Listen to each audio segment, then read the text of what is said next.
Right. So here's a quick explanation as to what I'm talking about in terms of the fleet. So either zooming in or whatever. Here, actually, let's zoom out. So from the fleet selection, when you're actually ordering them to a specific location, first you want to define where your two-dimensional location is going to be. Of course, like Madrid is right here with the circles, or Rome, or whatever. It's relative to the height of the actual sphere, so in that way you actually want to line it up with where the height of that sphere actually is. So if I want to be over Rome, then I want to actually have my mouse cursor in that area where the sphere is.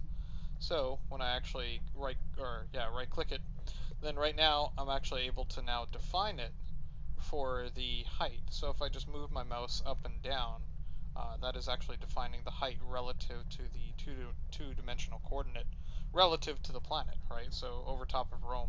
So now if I decide, I want to move down closer to Rome, all I got to do is move my mouse cursor down. And what I'm talking about in terms of the absolute position, this allows me to do the same thing if I'm directly over top of Rome. So, of course, with the screen offset, if this thing is actually, the fleet is actually off screen, this goes to like a 000 coordinate, so ignore that, that's a bug. But if I'm directly over top of Rome, the thing with defining, that two-dimensional coordinate, if I have it relative to, the mouse cursor instead of just up and down on the mouse, then if I'm trying to define the height here, I don't have the same precision that I want.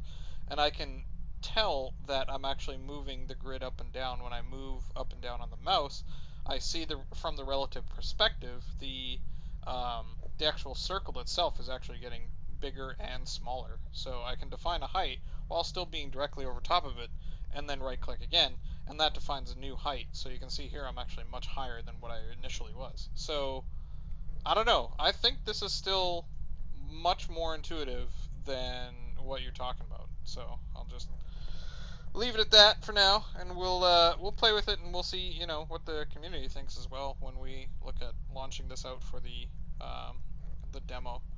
I mean, of course, here defining the height here I think is kind of irrelevant, because when you're wanting to select like a new fleet, my thought is so here let's like take, I don't know, these two guys, move them to a new fleet, call it whatever.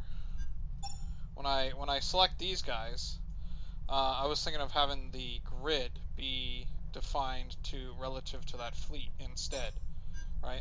So in that way, when you're actually having them selected. But, whatever. If you guys want to have it so that we have the grid defining with, I click left mouse button right now, that's actually bound to moving the planet. But if we want to tie it so that it's left mouse button plus right mouse button, right now when I'm clicking right mouse button, I don't have any locks to it. But if I press both of them at the same time, sure, we can define the grid height if you want. I'm totally fine with that. That's actually pretty easy to do, so I can actually do that.